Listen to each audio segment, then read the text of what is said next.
Hi, this is Sarah Byam, and today we're interviewing Cole Hornaday. Cole, why don't you tell everybody a little bit about yourself? Sure. Hi there. I'm Cole. I'm 60 years old. I've resided in Seattle for close to 26 years. I have a background in theater, a love of comic books and filmmaking. And at one time, I had a podcast that I did with four other people called devoted to comic books and pop culture called the Perfect Bound Podcast. Unfortunately, that went the Great White Way thanks to the pandemic. For over a decade, I've done a web series, or co produced rather, a web series called The Panel Jumper, a web series devoted to comic book history and lore. Presently, I'm doing one of my favorite things, which is selling other people's junk online. I do it as a side gig, but I also work professionally at Goodwill e-commerce, Evergreen Goodwill, where I get to get my hands dirty digging through all kinds of collectibles and stuff, but I also get to see some amazing comic books, toys, and just artifacts that blow my mind. So that's me in a nutshell. Well, when you say junk, you don't mean junk. I It's like mean, junk one with a man's junk is another man's treasure. So right. Well, I talk should about the clarify kind of that. junk. Yeah, no, I refer to it as junk, but you can't see the Q. So the JUNK kind of classes it up. Or if you're going to be really hoity-toity, it will be JUNQUE, yunk. All right. And what kinds of junk do you sell? Well, we have everything coming through.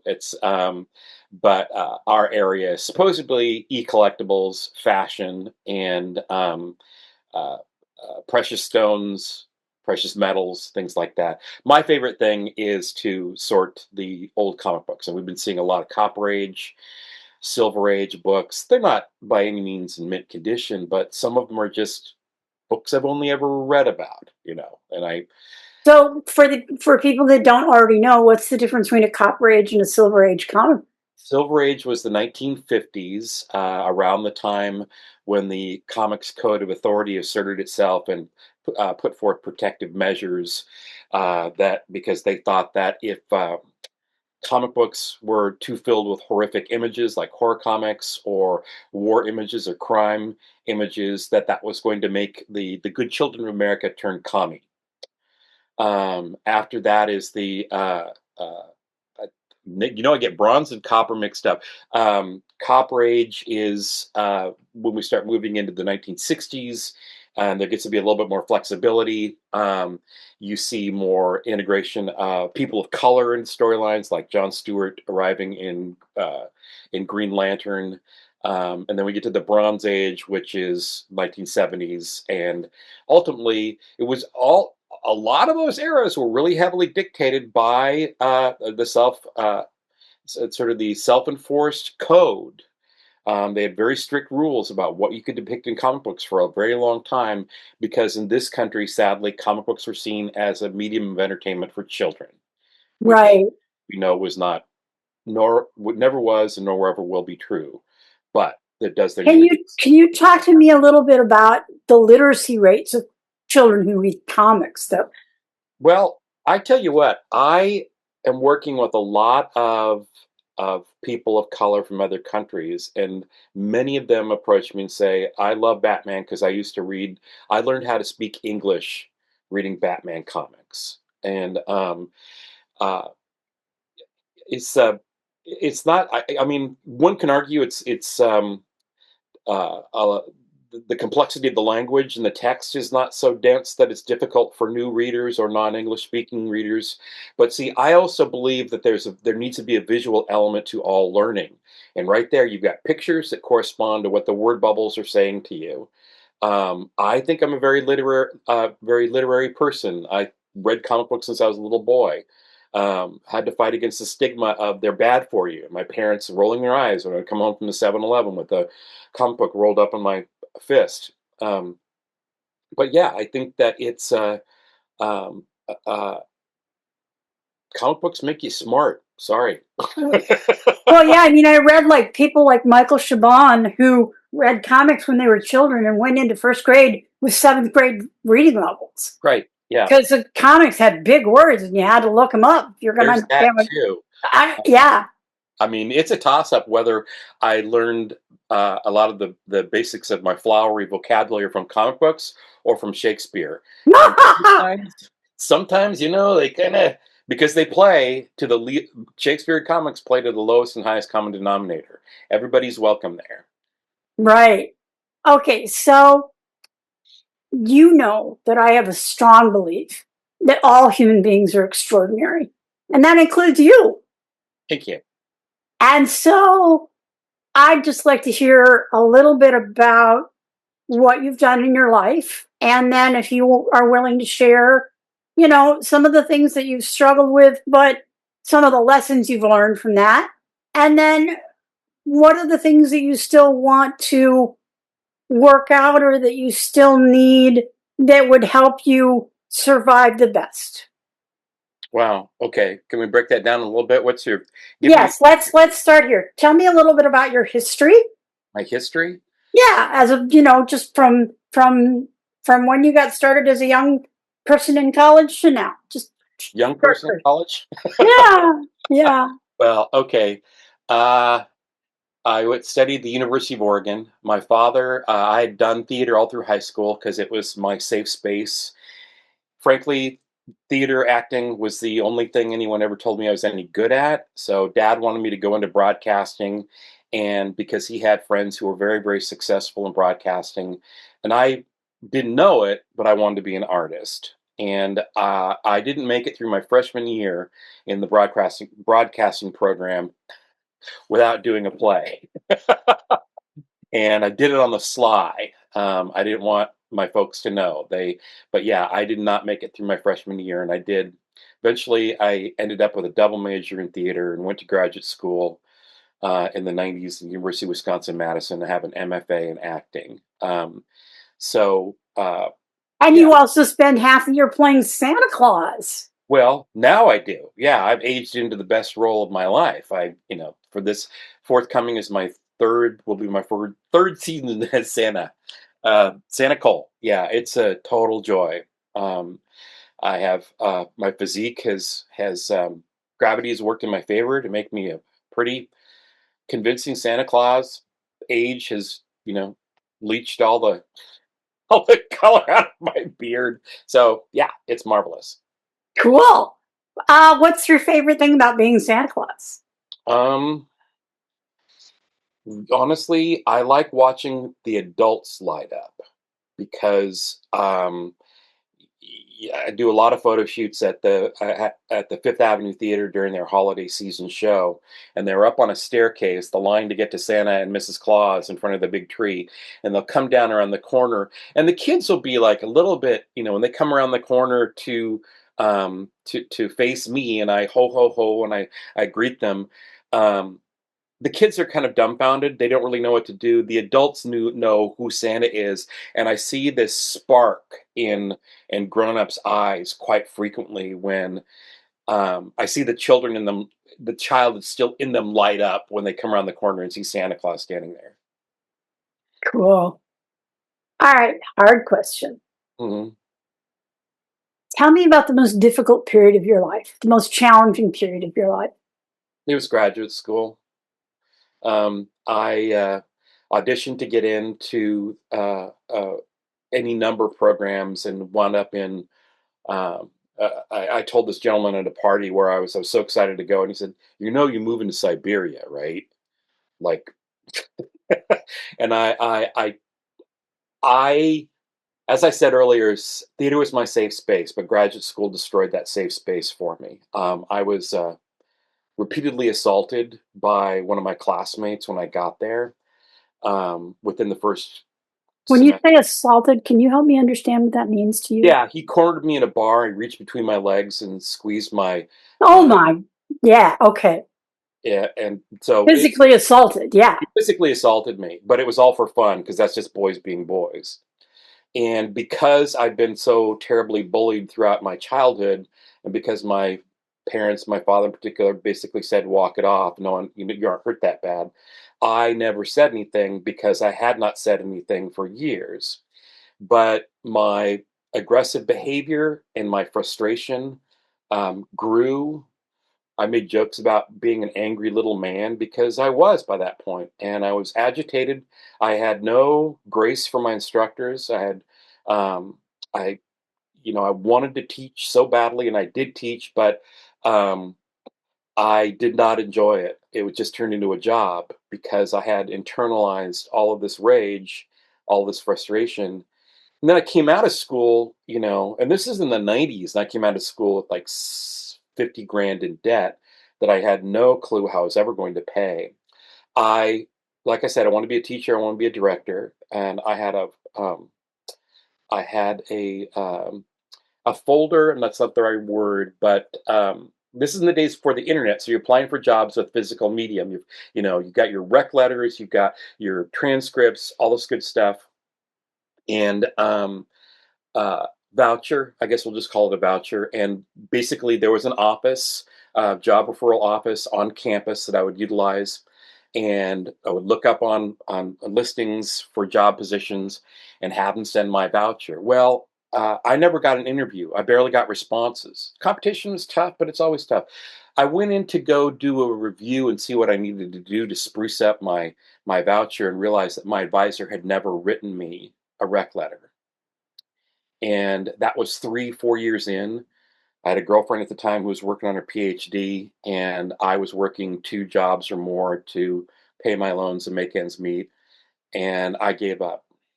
I just was like, this is not meant to be. Somebody's always going to kick a hole in my plans. So I just stopped looking for work. I stopped doing theater for 12 years. That was the hardest period of my life. And then said girlfriend, after we relocated, after being together for 9 years, said, "I don't love you anymore. You need to leave." So I wound up back in the Northwest. So that was the hard. I mean, there was tougher stuff after that, but that was the big emotional black hole of my life. So, how did you get through? Because I know you to be a kind and empathetic and patient human being. Always seen a thank you. I've always seen a therapist. I've always, since I was 18 years old, I, to my manage my emotions, my perspective, because I came out of all that childhood experience of bullying with a pretty high octane anxiety disorder, and Right. I knew I needed help managing it. I was on medication for um, at least the last half of my experience in graduate school, and from then on out, I think it was fluoxetine, which is what have been giving my cat for the last year. Did you find that you had to mask being normal a lot of the time while you were anxious and depressed? I would fly out the handle a lot, so I'm going to say no. I would lose my temper, and I was not emotionally in control on occasion, and it was embarrassing. But I would just the switch would just flip, and I would just rant or throw things or whatever. So it's a lot. What happened when you lost your temper? Well, I lost a girlfriend. I think that's a big part of it. Um, you know, Well, you didn't go to jail, well, I didn't hurt anybody. I just, I have a classically trained voice, and I can project really, really well. so you can be mean if you want to be. Yes. And for since the pandemic, I've been really mean. I've just stopped. Well, I've been assertive. I backed up, and I said, I don't have to lean in and be nice to you while you're being a jerk. I'm actually going to let you know. And then I had to back off that. Um, so let's say the last 2 years, year and a half, I've been working with the counselor on nonviolent communication. And Wow, that's impressive. Well, it is. I mean, it's something that most men don't take on, Mm. is how to communicate nonviolently. So basically, when I meet with her, I talk about what I did to avoid um, communicating violently, and what I would did to handle people communicating violently with me. So tell me then, after all of these experiences, what are the greatest survival strengths you've emerged with? Um, I started writing down adages, and I can't remember them all, but they are cynical. But I think that I've started to utilize them, and one of them is, to paraphrase Maya Angelou, when people tell you who they really are, believe them the first time, because I did not believe people. Yeah. And the other one is I had a counselor during the pandemic who said, Cole, remember, we teach people how to treat us. And I spent a lot of time unpacking precisely what that meant. And for Right. a while, that started to mean I'm not taking your bullshit anymore. Uh, Right. and I'm not going to give you grace anymore. Right. So as I can't think of a third one, Well, when because, you say you're not going to give people grace, yeah, what are you not giving them grace for? Because I can think of what that means in my life, but okay. I want to understand better what that means in your life. Like, Uh, what's inappropriate behavior that people direct at you that you no longer allow in?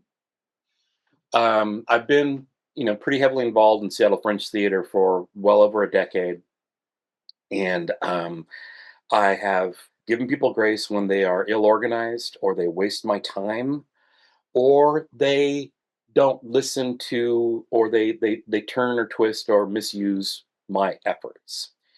And that's gone on for a very long time. And I gave people grace, and then I stopped.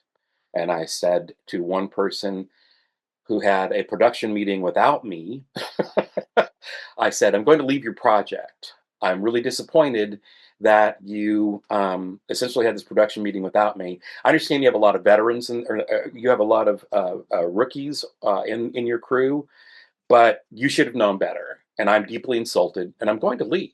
Well, I ran into that person in public, and they lambasted me in front of other people because they didn't like my text message regarding leaving the project. So, out of context, this person shames me in public. And I stood there and I said, I have some boundaries now.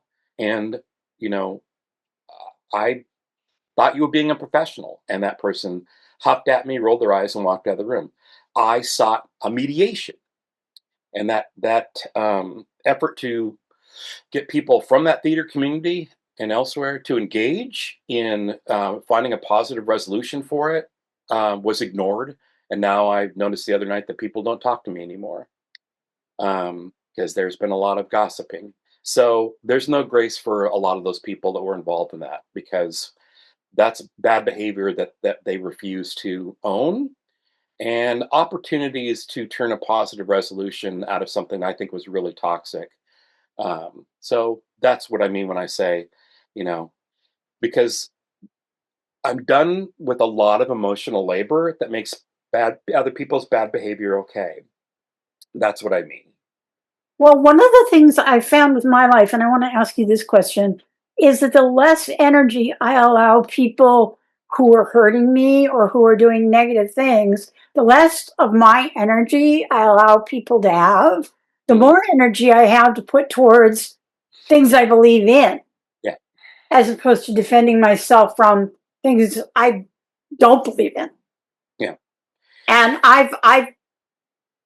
do you find that that's true in your life as yeah. well? I think that was what the anecdote I shared with you earlier was a protracted means of saying I am preserving my energy. I am protecting my energy, because so much about doing things like theater is about volunteering your time, saying yes and yes I will, and it doesn't work if there is even a quarter of the people in the room are not willing to participate in that methodology, and that's what I Okay. started to see. Um, How so, did how do those skills help you survive? well, it's that mythical space that people talk about where you don't give a fuck anymore. Talk to me about that in a way that is not that's a positive rather than a negative. And I don't mean like toxic positivity. I mean like you don't give a fuck about I what other people think. Understood. Yeah, yeah, that's part of it. This is the challenge I'm working on with my nonviolent communication. Yeah, my nonverbals. I'm just gonna make scary faces at people. Uh, uh, I just derailed myself. Can you ask me a question again? Sure. What survival strengths have you Rival gained from strengths. learning not to allow people to take your energy? Um, Setting boundaries. What survival strengths have you gotten from learning to set boundaries? okay. Well, part of it is like utilizing empathy, and I know the way I talk doesn't sound like I'm exercising a lot of empathy.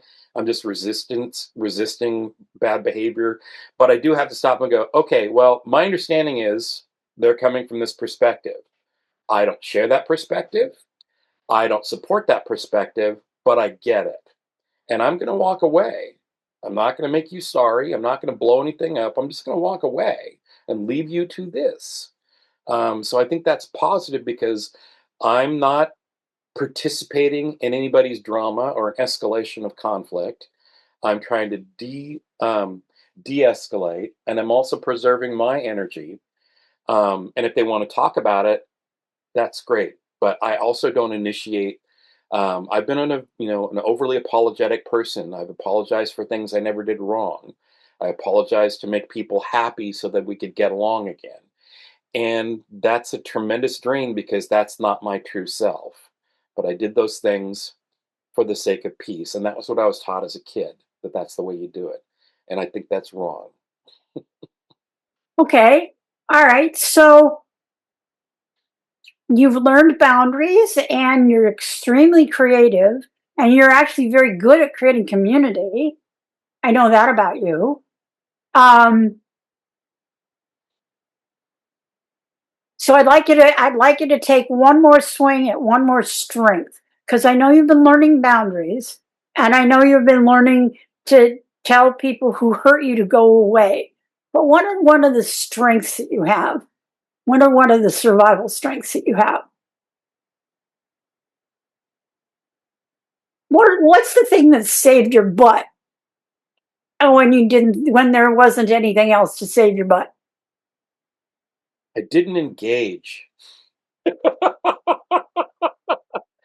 I pulled off the brake and I did not engage. I did not um I've been in so many situations where um it escalates quickly and I think that I've been, a contributor to the escalation of a toxic situation and now I just don't. I um if I have the wherewithal I would say, I hear that.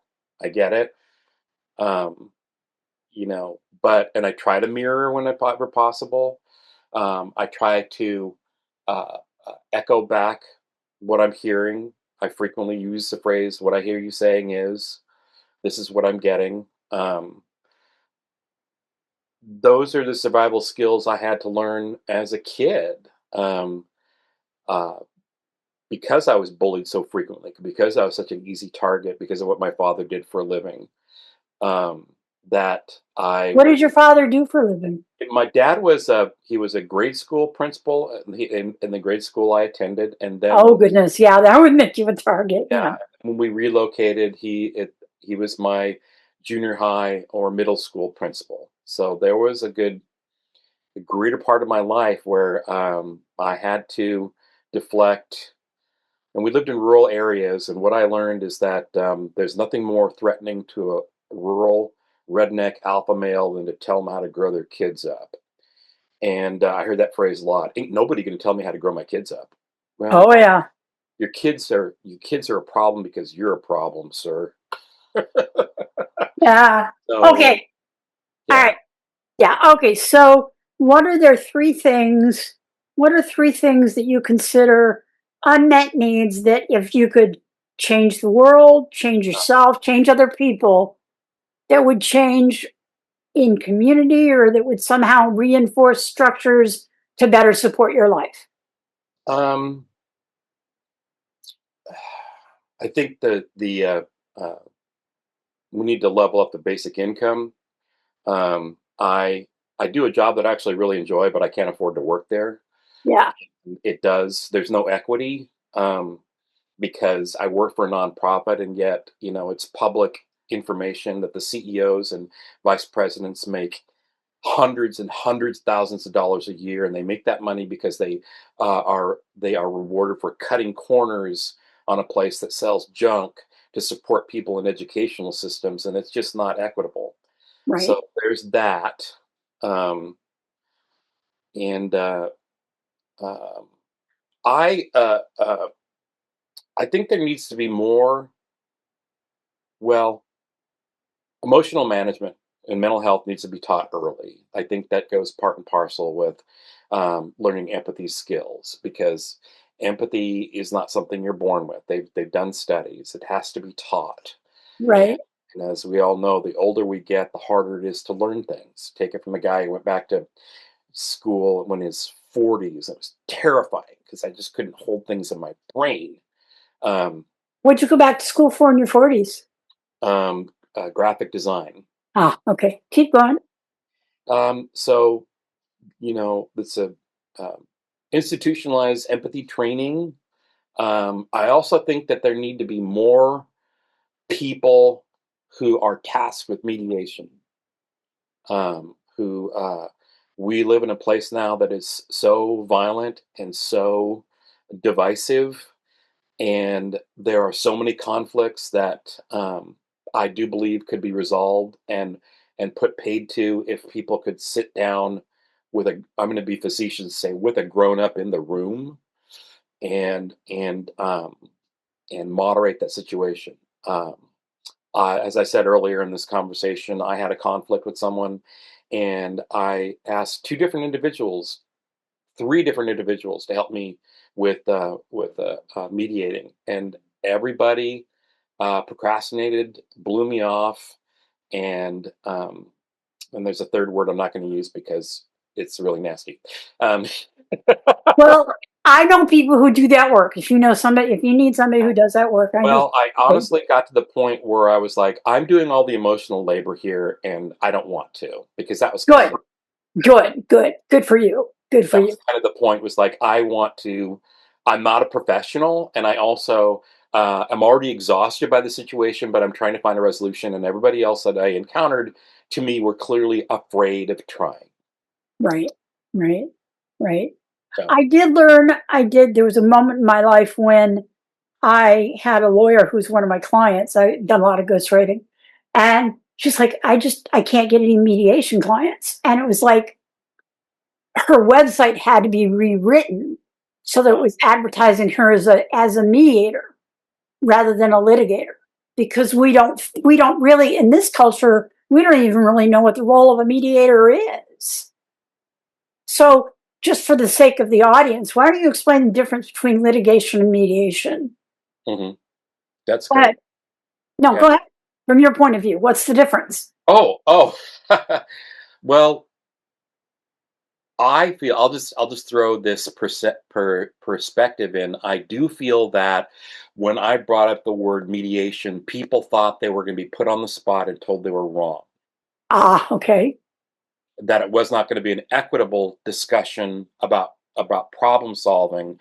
It was going to be about finger pointing. Litigation to me is finger pointing. Someone's got to lose, someone's got to win in a court of law. That's the way our system is built. But mediation is common ground, finding common ground. Have you seen the little coffee clatch postcards I've been putting out? Yeah. What do you think of that as an idea for bringing people together with people they don't know to talk to each other about what they need? Well, I think it's a fine idea, but when I first moved to Seattle, I was terribly, terribly lonely. So I joined every meetup group I could, and I was the like-minded people I met were only like-minded on a surface level, because I they didn't know how to talk. They didn't know how to communicate. They didn't know how to relate with one another. And I think that your idea is a sound one, but um, people are not going to come into a situation like that well prepared.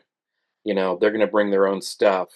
Well, of And course they will. Of course they and will. I my my experience in that type of forced, I'm just going to call it forced, um, community joining has not been a good one. Um, they were not people I could bond with. So, but there was because there was glue beyond, oh, we all like horror movies or we all like comic books. So, and Do you find that to be more true in Seattle than other places? it's the Seattle freeze. Yeah, I think so too, because I've found, I mean, I've lived in conservative areas, I've lived in the Bible Belt, I've lived in southern areas, I've lived in liberal areas, and you know, I, even in New York, I found that I ran into less being um there's this look I get every so often in Seattle where I try to make eye contact with a stranger and Mhm, they react to me as though they're terrified. mhm. I've never gotten that from any other city, any other place in the country or the world.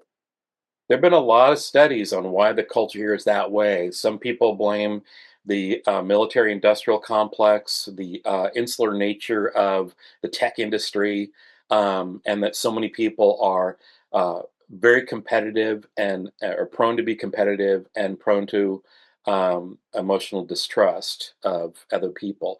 What I was taught when I first moved to Seattle, and like I said, it was 26 years ago or so, was uh, people transplants are going to be your best friends. Everybody who's new to a space is, frequently willing and open-hearted, and but people who are local, people who grew up here, they're going to ice you out. They already have their own cliques. They already have their own families.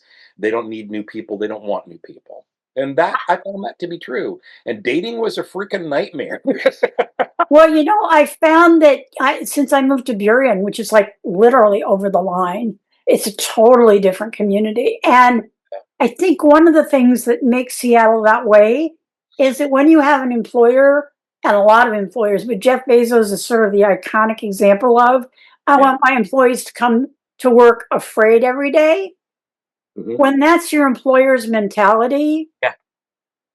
people are too terrified to feel like they have the bandwidth and the time even to spend with their friends and invest in their communities or any of that. It's like they're always on this production hamster wheel, this performance hamster wheel. Well, and also the culture here is very toxic transactionalism that Oh, it is. It is. Yes. filters into your relationships, and that's why I made the comment about dating. It's like, oh, I had people who I told them that I was in the arts. I was working marketing at Seattle Public Theater. I had one woman say, "Oh, you don't make any money doing that." I'm like, "But I love what I do." "Oh, there's not gonna be a future." I mean, she was pretty point blank about it. I was like, "Okay, well, no, there's not gonna be a future for us because I think you're kind of a crummy person." But that but I still encounter that transactionalism with people that I struggled to trust for years and years and years. It's funny because I've talked to other of my friends that live around the country, and I'm so proud of most Americans for not cooperating with ICE. It's like Seattle, I think, is a very unusual city. It's not like most of America. I think most of America is much kinder and much gentler and much more willing to embrace others than Seattle is. I don't know why. Well, I mean, obviously, we talked about why, but um, I remember when I went to New York, it was so funny. I was me. I was effusive and smiling, and everywhere I went, I swear to God, every New Yorker I met, they said, okay, you can be this way with me. But you got to be very, very careful about the next person because Mm, they're going to take advantage of you yeah. if you behave like that, if you're that friendly. And of course, nobody did, you know. And I remember once when I was in Seattle, I was getting onto an elevator at Pike Place and I'm shaving my head because I've just had Monjero and it makes your hair fall out.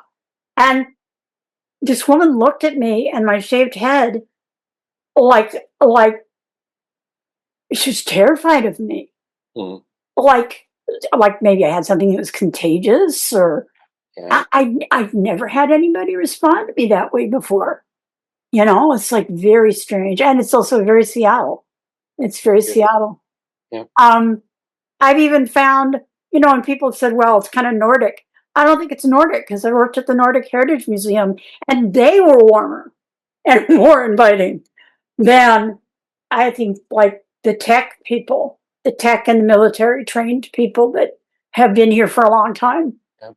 Well, we're also white and we are of a privileged class. And I think about that a lot that you're awfully friendly to me, but if I had a friend of color with me, would you treat them the same way? And I do because I look Nordic, so of course I'm gonna fit in at the Nordic club just fine.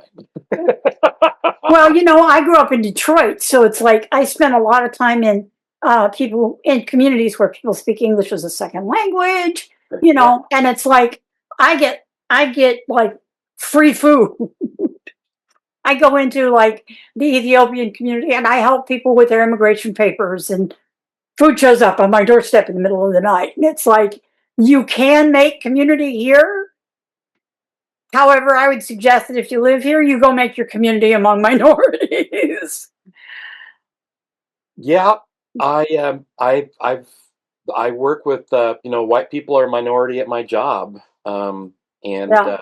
and they are it's a it's a lot it's a lot easier to just come and go with people, and because there's a language barrier, kindness and respect are the easiest ways to communicate. Um, Yes. Yes. it's uh, Yes. all other means can be complicated, but I have friends there that I don't know them that well. I don't know their families, but I treat them with. It's very easy to treat them with love and respect when I work with them. Um, it's Yep. uncomplicated. Yep. Yep. Okay. Well, is there anything else you'd like to say before we sign off, or anything that you'd like to ask me, or ask about this project we're participating in? Well, I feel like I might have shut you down with the copy clutch discussion, but I think we're I don't feel shut down at all. Don't all worry right. about that. Great, great, great, great. Um, I know what I'm up against. Okay. I feel real crummy about community right now because I feel like I've been burned by people, particularly in the theater community. And uh, I, having been someone who's apologized for just existing, when people do crummy things and they don't see their accountability and they don't apologize, I lose trust in that community because, you know, that's not just one person in my mind participating in that. uh, It's a clique. yeah, and It's a I'm clique. not. It's a culture. And yeah, and I don't really care about being part of it anymore. I have some work I want to do, but I Right. worked so hard to be a part of that clique, and it didn't really leave me with anything. No, I understand. I invite you to become a part of the community that we're building. You probably won't have as much in common with as many people at first. What? But What? Well, you could adopt that Kurt Vonnegut thing from Slapstick, where everybody has five last names, so that they all are a part of a family everywhere they go. there you go. Yeah, there you go. There Yeah. you go. Uh, I always thought that was such a great idea. You have a flower name, you have an animal name, you have a continent name, you have a mineral name, so that everywhere you go, you have a relation. Lonely no more was the Lonely no campaign more. slogan. Oh, that's a lovely idea. Well, we used to have this big apartment and we used to have this big house, and we'd have orphan Thanksgivings and we'd invite like 12 people and 30 would show up, because here's the dirty secret that nobody tells you. The whole thing about the Seattle freeze, Yeah, we all feel it. We're yeah. all feeling the same pain from it. Hmm. That's the worst part. I guarantee you that your next door neighbor is just as lonely as you are. So if we can start talking honestly about that, Hmm. then we'll start breaking down those barriers. And there are certain people for whom those barriers will never be broken down, but that's okay because we don't need them in our community. They're a small percentage of people in the human race anyway. People who think that they're self-made and people who think they don't need other people, tiny percentage of the human race. So move on from that community and find one that appreciates you. And that's one of the great things, is that if you stop making room for people that don't appreciate you, then you have lots of room for people who do. True. And we appreciate you. I appreciate you too. All right. Awesome. I'll see you soon, Nicole. I'll talk to you soon.